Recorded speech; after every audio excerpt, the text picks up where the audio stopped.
Bonjour la belle diaspora, bonjour YouTube. J'espère que vous portez bien.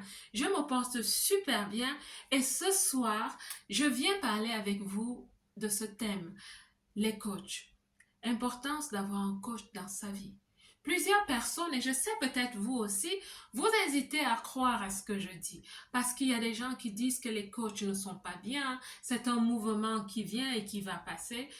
À la fin de cette vidéo, mon objectif, mon humble objectif, est que quelqu'un, que vous soyez convaincu par le fait que dans la vie, nous avons besoin d'être accompagnés, que nous avons besoin d'un conseil, nous avons besoin de coach, nous avons besoin de mentor, parce que nous ne connaissons pas tout.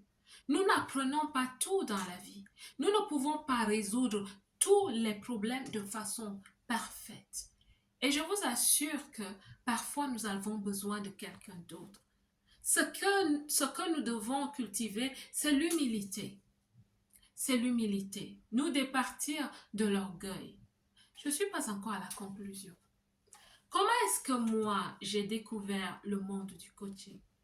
Quand j'arrive dans la diaspora, tout ce que je savais de coach, c'était les coachs de football. Parce que je viens d'une nation, une grande nation de football, le Cameroun.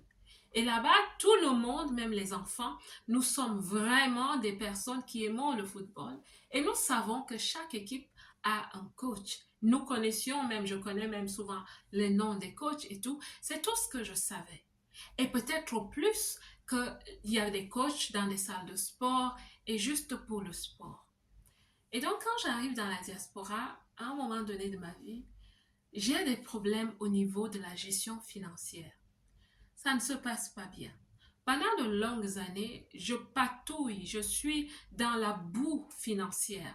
Je ne sais pas gérer, je ne sais pas aligner mes finances, je ne m'en sors pas. Je travaille, mais je ne m'en sors pas. C'était un peu de trop. Alors j'en ai parlé autour de moi. C'est comme ça qu'on me réfère à quelqu'un, un coach fiduciaire. Et quand on me dit il y a un coach qui aide les gens à gérer leur argent, je me dis, what? Un coach qui m'aide à gérer de l'argent? Mais attends, je travaille mon argent et lui, il est coach. On me dit, soit tu souhaites rester dans cette situation, soit tu vas voir un coach. Alors, j'obtempère, je vais rencontrer le coach qui me convainc à la première rencontre parce qu'il me parle de liberté financière, il me parle de solvabilité, il me parle de gestion de mes finances, il me parle de budgétisation, de planification, il me parle des choses qui me paraissent tellement logiques que je m'aligne. J'accepte le coaching et il m'a aidé. Et ce que je comprends, c'est que mon rapport à l'argent change. Mon état d'esprit par rapport à l'argent change. Bref, je rencontre le premier coach de ma vie qui parle d'autre chose que de football. Ma vie continue. Et puis un jour, il y a une amie qui m'appelle parce qu'elle est dans un problème vraiment tellement profond qu'elle a besoin d'aide, elle a besoin de conseils. Et elle me dit, est-ce que tu peux m'aider? Et tout naturellement, je lui dis oui. Elle passe chez moi et puis on fait un programme. On se rencontre chaque vendredi après le travail et elle travaille, je travaille, mais on se retrouve parce que je trouve passionnant d'écouter les gens, de les accompagner et de leur donner des conseils. Alors on le fait pendant de longues semaines. Et puis un jour, elle s'arrête parce qu'elle se sent déjà bien, elle se sent libre. Elle me dit, tu sais quoi? Tu as l'étoffe d'une coach. Tu peux coacher les gens, tu peux être coach de vie. Je lui dis, quoi? Je peux être quoi? Elle me dit, tu es une coach de vie. Essaye de regarder ça sur les réseaux, sur Internet. Ce que je fais immédiatement, et je découvre un nouveau monde. Le coaching, coach de vie, en anglais life coach. Et quand je lis les descriptions, les prérogatives, on m'explique comment c'est des gens qui écoutent, c'est des gens qui conseillent, c'est des gens qui aident à créer une structure, c'est des gens qui t'aident à passer d'un point A vers un point B de ton amélioration, c'est des gens qui te dynamisent, qui te parlent de... Bref, c'est un peu moi, c'est un peu ce que je fais déjà. Parce que ce qu'elle me dit, c'est que quand elle m'observe, on est des amis, c'est un grand groupe, Elle me voit poser, j'écoute souvent les gens. Quand je réponds, elle trouve que j'ai de la sagesse et que j'ai de l'intelligence quand je parle aux gens. Et c'est là où je décide de faire de cette nature, ce don naturel, quelque chose de pratique qui devient une compétence. Je m'inscris donc en 2014 et je deviens en 2016 une coach certifiée. Pendant ce temps, je travaille dans une entreprise. Je continue ma vie, je travaille dans une entreprise comme gestionnaire des marchés et rédactrice des offres commerciales. Et un jour dans mon entreprise, on découvre que j'ai les capacités de coach et que je suis certifiée. C'est ainsi qu'on m'invite à rejoindre le groupe des coachs de l'entreprise parce qu'ils n'avaient pas encore un coach de vie en entreprise. J'accepte volontiers et c'est là où j'ai une autre épiphanie.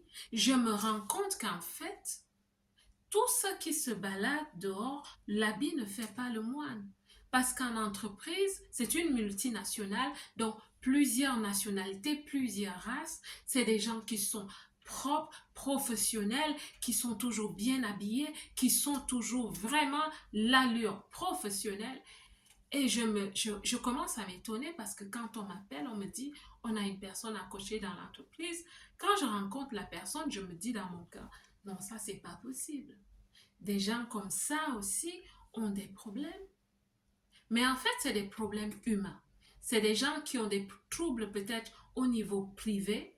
Et donc, ces problèmes affectent leurs compétences en entreprise, affectent leur estime de soi, leur confiance en soi. Alors, on doit travailler dessus. On établit des programmes sur quelques semaines et après, ça se passe très bien. Donc, ça a été une grande découverte pour moi que tous les humains, les nationalités, toutes les races ont des problèmes et ont besoin d'accompagnement.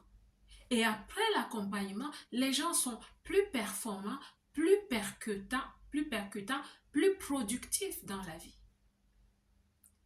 Et quelques temps plus tard, puisque je suis déjà dans le coaching, je découvre que même les hauts cadres de l'entreprise, ce qu'on appelle les gens avec une haute performance, c'est-à-dire les grands directeurs, les vice-présidents de l'entreprise, ont aussi besoin de coaching.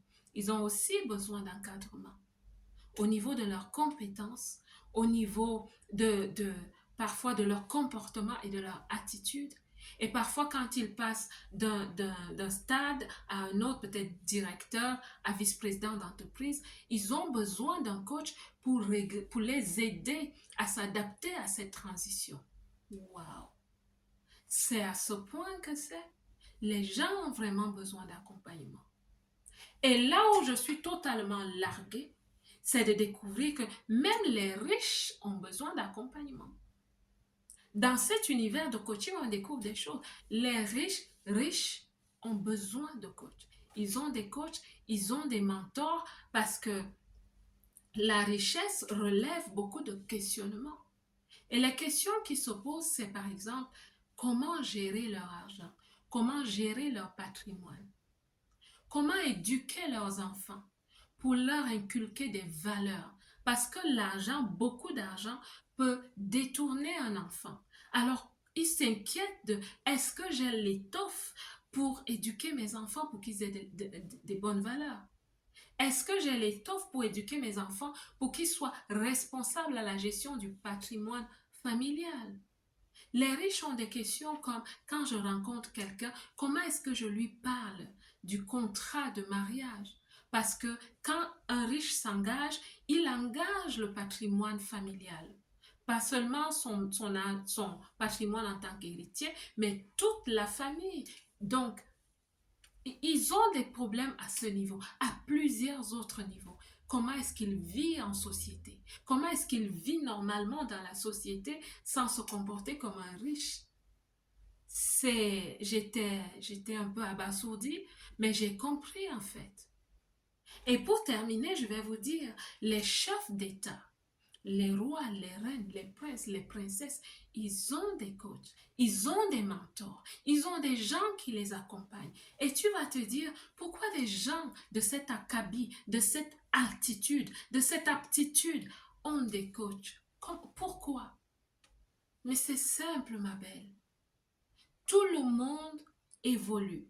Tout le monde continue d'apprendre, continue à devenir la meilleure version de lui-même, continue à s'adapter à l'environnement. Les choses changent, l'environnement change. C'est des gens qui apprennent à communiquer devant les gens. Ils apprennent comment se comporter, le savoir-être, le savoir-faire. Ma belle, c'est important d'avoir un coach dans la vie. C'est important d'avoir quelqu'un qui te conseille de façon structurée dans un domaine donné. Plusieurs d'entre vous, mes belles, je dis vous parce que moi, je suis consciente de ce fait. Et j'ai des coachs. Quand j'ai un besoin spécifique, je me prends un coach, je me prends un mentor. Sur les réseaux sociaux, je ne suis pas tout le monde. Je suis des personnes qui ont des compétences, qui sont des modèles pour moi, de qui j'apprends. Et il y a plusieurs personnes qui tournent autour du pot. Ça fait 5 ans que tu dis, tu ne peux pas avoir un coach. Mais ça fait 5 ans que tu souffres à cause d'un même problème. Pour certaines personnes, c'est les relations. Pour d'autres, c'est les finances. Pour certaines personnes encore, c'est le vestimentaire. Je vous assure qu'il y a des personnes qui ont même des problèmes à avoir un boulot parce qu'elles ne savent pas se présenter. Ma belle, tu peux développer le charisme, ce que j'appelle le charisme authentique, le charisme paisible, serein. Ça se travaille. Et moi, je suis coach de vie. J'accompagne les gens dans ce genre de choses. Développer la confiance en soi, développer ce que j'appelle le charisme authentique.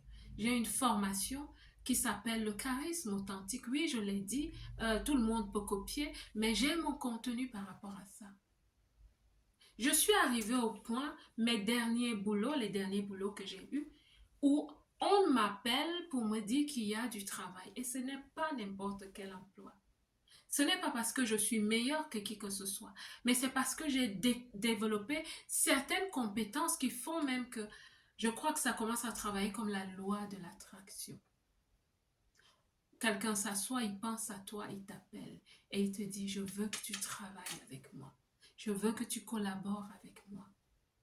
Et tout cela, c'est quoi? C'est de l'intérieur à l'extérieur. Et c'est pour ça que je parle ici de devenir la belle diaspora. Celle-là qui est belle déjà à l'intérieur. Et la beauté sort au niveau de toi, au niveau de ce que tu fais, au niveau de tes résultats. Tout dans ta vie devient beau.